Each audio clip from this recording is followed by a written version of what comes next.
I hope you're doing well. I'm glad some of you could join me today. I'm really excited.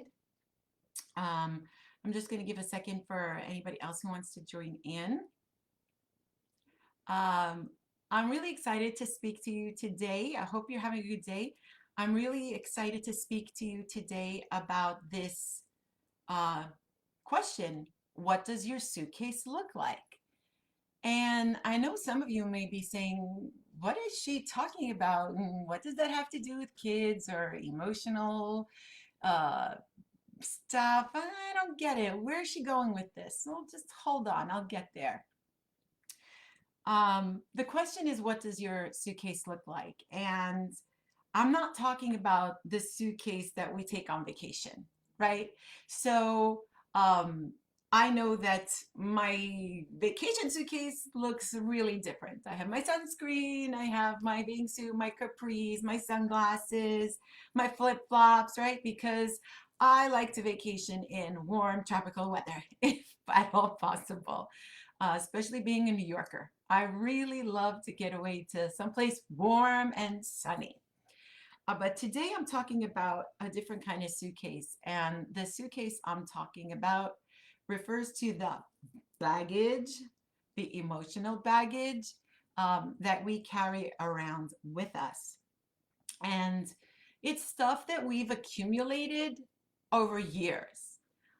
Maybe some of it came from our childhood. Some of it maybe came from our teen years or preteen years. Some very well could have developed into our adulthood. I mean, there's always new stuff that's happening that could go into this potential suitcase, right? Um, and usually this suitcase, well, it's kind of ugly. It's a little battered and worn, right? Because it's usually not carrying the most wonderful stuff, that baggage that we carry. And some people's suitcases are extraordinarily heavy, right? Um, they have to be dragged along. And not only is it uncomfortable and painful, it's difficult to go through our life dragging that suitcase along with us, right? Because it weighs us down.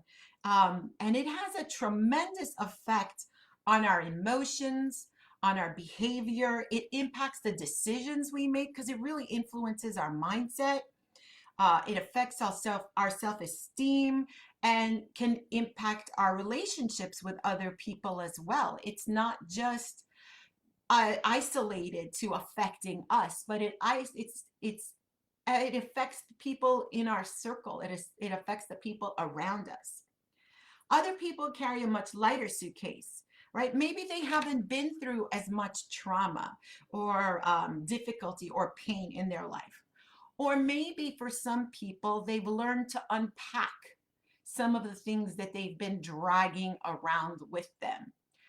I know for myself personally, I used to carry a much bigger, uglier, heavy suitcase. But for the past like decade and a half, I've actually started unpacking some of the things that were inside of there. And I learned how to get rid of some of the contents, and it helped me to heal. Um, and it was during that time that I realized, wow, why had I wasted so much time, so much energy, even holding on to some of these things, right? Why do we even waste our time and energy putting them in there, carrying them around? Sometimes we're not even aware of the fact that we're carrying them, truth be told. But what I realized is I didn't have to carry it around. And what else I realized is that, and it just never even dawned on me because nobody even pointed it out to me. Nobody taught this to me. And I was like, why didn't somebody ever explain this to me? So I may not have control over the circumstances that come my way, the trauma, the emotional damage, the hurts that come into my life, but I do have control with what I do with them. I do have control over whether or not I want to pack those emotional hurts, that pain away in this luggage and carry it with me, or if I can learn somehow to let it go, to question it.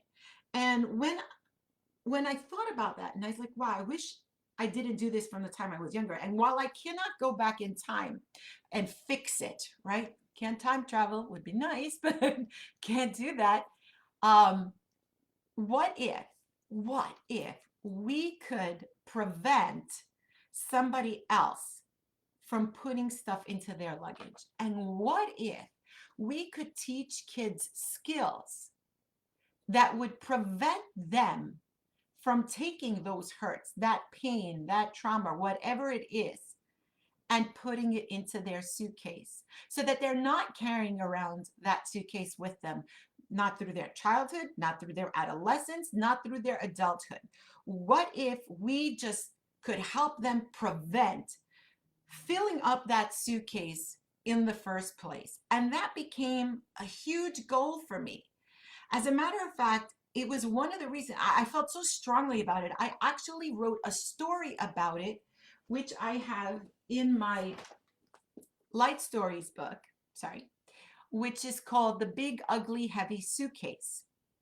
And in that particular story, there is an elderly gentleman who's dragging around this case, this ugly heavy suitcase, and three children, three young boys, come up upon him, and they help him to unpack that suitcase by helping him to realize he never really had to carry them at all.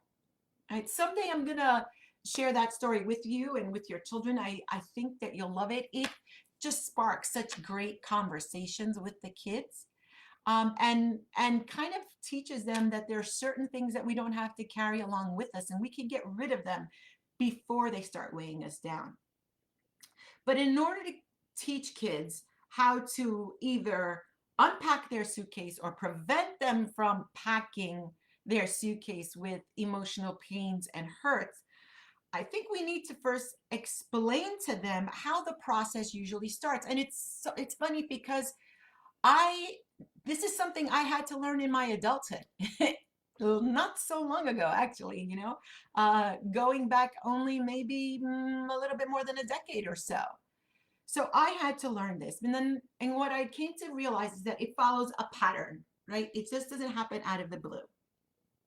So somebody, let's say, hurts our feelings or says something ugly or mean to us, or maybe they demonstrate some behavior towards us that hurts our feelings, right? Maybe they rejected you in some way. Maybe somebody, let's give an example, somebody came up to you and called you a loser, right? Or maybe they left you out. Maybe there was a party or an event or something, and everybody gets invited, but you don't get an invitation, right? So even if they don't overtly tell you, oh, you're a loser, maybe it's something that you just concluded, whether that was the intention of these people or not, right? Maybe it's something that we just assumed, right? So what happens? They call you a loser. So that painful lie or thought, right? Maybe it came from us. Maybe we generated it based on our conclusion, or maybe it was something that somebody said. That painful thought or that line, that or the action maybe that person said starts to become a belief that we have about ourselves.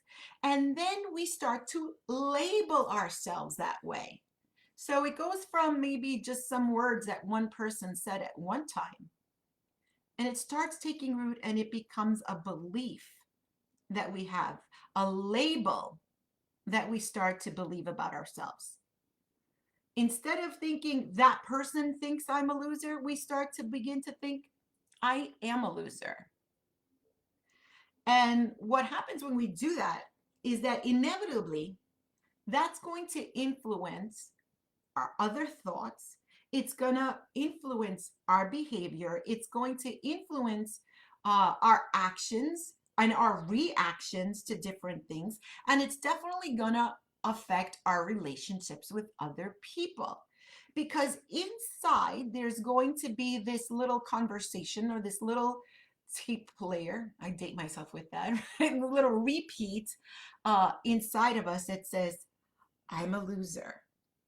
nobody likes me, or they're not going to like me, or maybe they kind of look like they like me, but what if they realize I'm a loser?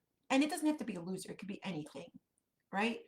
It could be something about your appearance. It could be something about your ability to do something, or maybe it's sports and you're not gifted, or maybe it's academically. It could be any number of things. But it starts to replay. This lie in our head becomes part of our belief system, and it becomes part of the way that we start to react and think people are seeing us. And it just, it mushrooms from there, right? It becomes this vicious, ugly, downward spiral. Okay. And the problem is that rather than at the moment or early on when this is said to us, or when this thought occurs to us, right, because of a conclusion, what if we, instead of sitting there and believing it, we taught kids to take that thought, that idea captive in their mind? What if we said to them, start to question it instead of just believing it? What if we asked them to question, is this true? Is this valid? Is there any validity to that statement? And question also the source, right? If it's somebody else who said that to us, why not question the source of this statement? Is this person who said this to us, are their words worthy of our honor and our respect?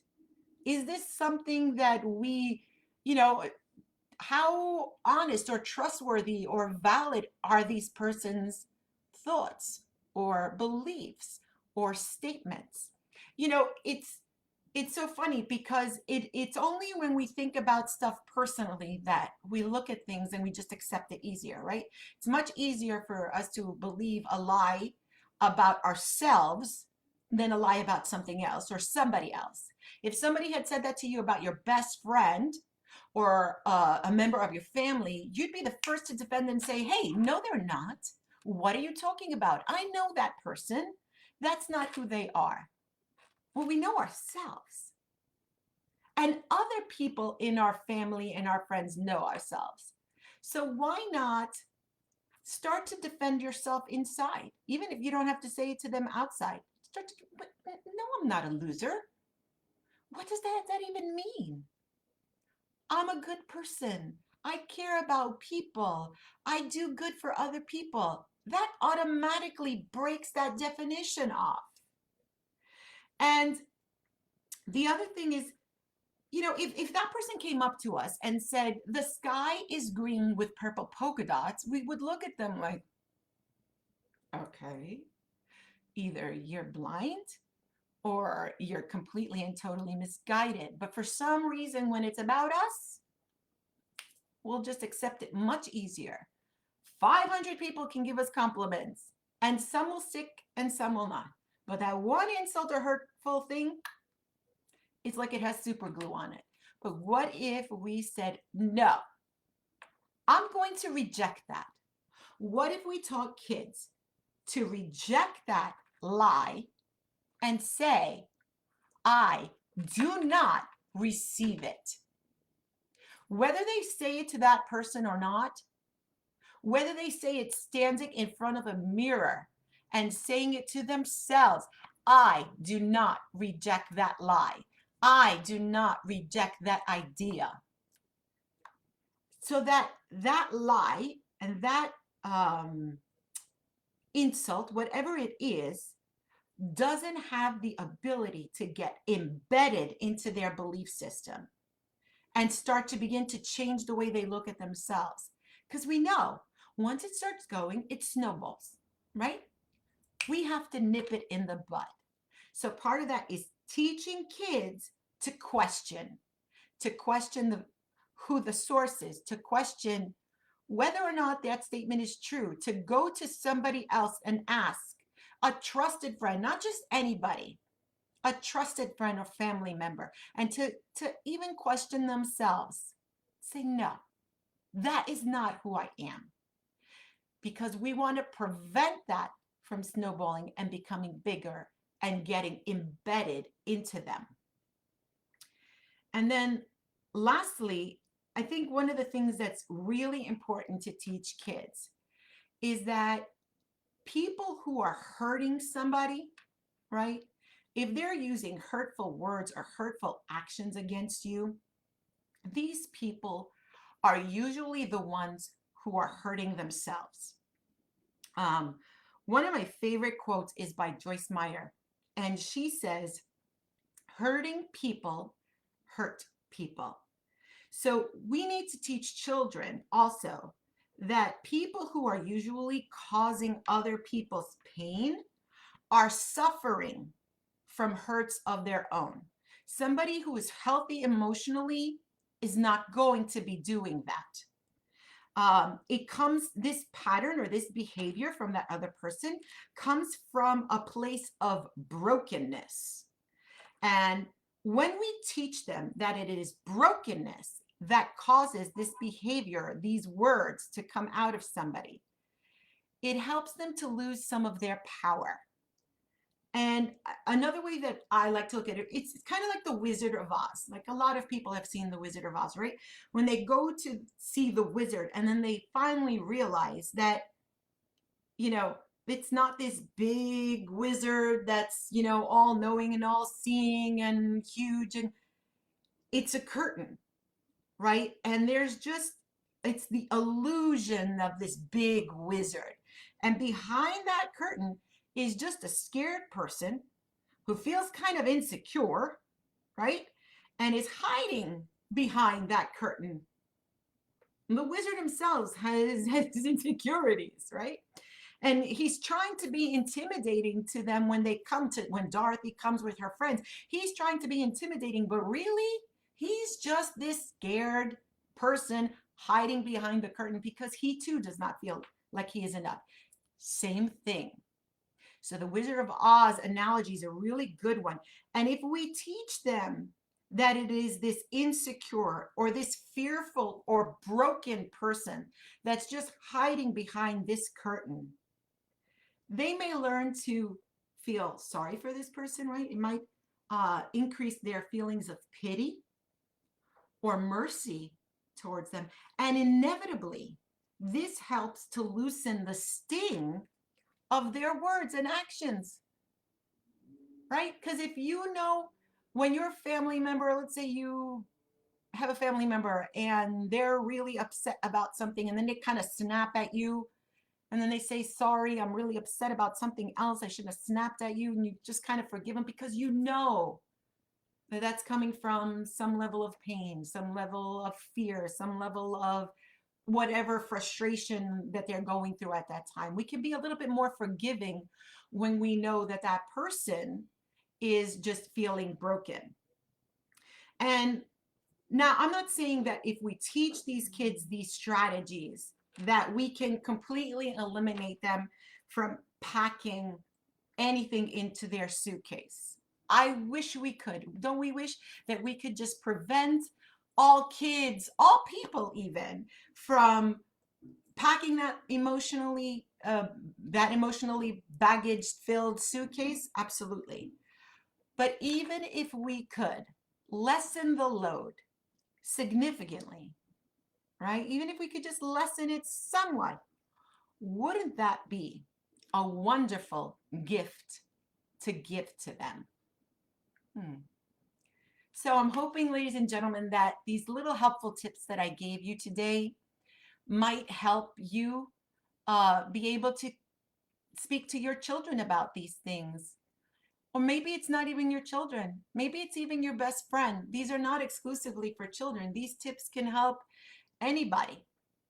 I'm glad that you could join me. Before I let you go today, just want to say to you, please like my Facebook page and go to my YouTube channel and subscribe and like my videos. On my YouTube page, I have a lot of videos like these with helpful advice. I have story readings from my books and lessons from my books. Um, and you can also get 2 free samples of each. The 2 lessons from the Light Giver Stories workbook and 2 free stories from the Light Giver and Other Stories to Raise Emotionally Healthy Children, which are children's stories and lessons for kids to help raise emotionally healthy children. The story about the big, ugly, heavy suitcase is in this book, and it's a beautiful story that can help spring forward into this conversation. Um, and if you have any questions, whether it be about this, or perhaps you would like to um, tell me, hey, Peggy, do you think that you could speak about this, or you can address this topic? Please email me at Peggy, P-E-G-G-Y, at thelightgiverstories.com. Go to my website for those free stories and lessons for my books, www. Wait, that's four. www.thelightgiverstories.com. That's www.thelightgiverstories.com. A little pop-up window comes up and gets you a free story, the 2 free stories and 2 free lessons. But I'd love to hear from you. I'd love to hear what you think. I'd love to hear if there's any other topics that you would like to address. My heart is really to help as many children as possible, which is why a percentage of the proceeds from the book sales of both the Light Giver Stories workbook and the Light Giver Stories book uh, go to Children's Hospital, because really my heart belongs to children and helping them. Um, and if you have read my books and you like them, please um, put a review up on Amazon. I would love to read your feedback on it. And my last thing is, please like and share this. Share this with as many people as possible. Let's help adults, children, teens, everybody we know. Maybe we can help people unpack their suitcase, or maybe we can do a little bit of unpacking of our own. Um, Thank you again for joining me. And I really appreciate all of you who share my videos with other people, share them with parents, share them with homeschoolers, share them with teachers. And again, if there's anything that you want to speak to me about, you can email me future topics or questions about this or advice. If I can help you with kids in any way, I'd love to. Thank you for joining me, and I will talk to you guys again soon. Have a beautiful day. Bye-bye.